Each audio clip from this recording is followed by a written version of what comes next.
ವೀಕ್ಷಕರೇ, Bigg Boss Kannada season 11 contestant Trivikram ಅವರ ಬಗ್ಗೆ ಇತ್ತೀಚೆಗೆ ಸೋಷಿಯಲ್ ಮೀಡಿಯಾದಲ್ಲಿ ಸ್ಪ್ರೆಡ್ ಆಗುತ್ತಿರುವ ಆ ಒಂದು ಕೆಲ ಸುದ್ದಿಗಳ ಬಗ್ಗೆ ನಟ ತ್ರಿವಿಕ್ರಮ್ ಸಾಕಷ್ಟು ಬೇಸರಗೊಂಡಿದ್ದು, ಇದರ ಬಗ್ಗೆ ಖುದ್ದಾಗಿ ನಟ ತ್ರಿವಿಕ್ರಮ್ ತಮ್ಮ ಇನ್ಸ್ಟಾಗ್ರಾಮ್ ನಲ್ಲಿ ಲೈವ್ ಬಂದು ಈ ರೀತಿ ಹೇಳಿಕೊಂಡಿದ್ದಾರೆ. ಅಷ್ಟಕ್ಕೂ ನಟ ತ್ರಿವಿಕ್ರಮ್ ಏನಂತ ಹೇಳಿಕೊಂಡಿದ್ದಾರೆ ಅನ್ನುವ ಕಂಪ್ಲೀಟ್ ಮಾಹಿತಿಯನ್ನ ಇಲ್ಲಿ ನಾವು ನೋಡೋಣ.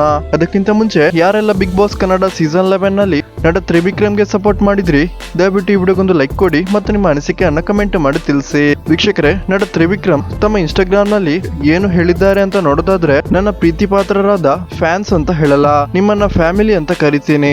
ನಾನಿವತ್ತು ಏನಿದ್ದೀನಿ ಎಲ್ಲ ತಮ್ಮೆಲ್ಲರ ಪ್ರೀತಿ ವಿಶ್ವಾಸ ಅಷ್ಟೇ. ವಿಷಯ ಸಿಂಪಲ್. ಕೆಲವು ಪೋಸ್ಟ್ ಗಳನ್ನ ನೋಡಿ ಮನಸ್ಸಿಗೆ ತುಂಬಾನೇ ಬೇಸರ ಆಗಿ ಈ ಸ್ಟೇಟಸ್ ಅಪ್ಡೇಟ್ ಮಾಡ್ತಿರೋದು. ನನ್ನ ಬಿಗ್ ಬಾಸ್ ಸ್ಪರ್ಧಿಗಳೆಲ್ಲರೂ ನನ್ನ ಗೆಳೆಯರಷ್ಟೇ, ಅದಕ್ಕೆ ಮೀರಿದ ಯಾವುದೇ ಸಂಬಂಧ ಇಲ್ಲ.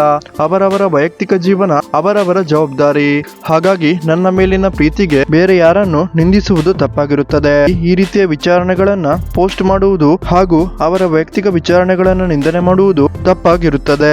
ಗೆಳೆತನವನ್ನ ಗೆಳೆತನದ ರೀತಿಯಲ್ಲೇ ನೋಡಬೇಕು, ಅದು ಬಿಟ್ಟು ನಿಂದಿಸುವುದು ಬೇಡ. ಇಂತಿ ನಿಮ್ಮವ ತ್ರಿವಿಕ್ರಮ. ಈ ರೀತಿ ನಟ ತ್ರಿವಿಕ್ರಮ್ ತನ್ನ ಅಭಿಮಾನಿಗಳ ಜೊತೆ ಹೇಳಿಕೊಂಡಿದ್ದಾರೆ.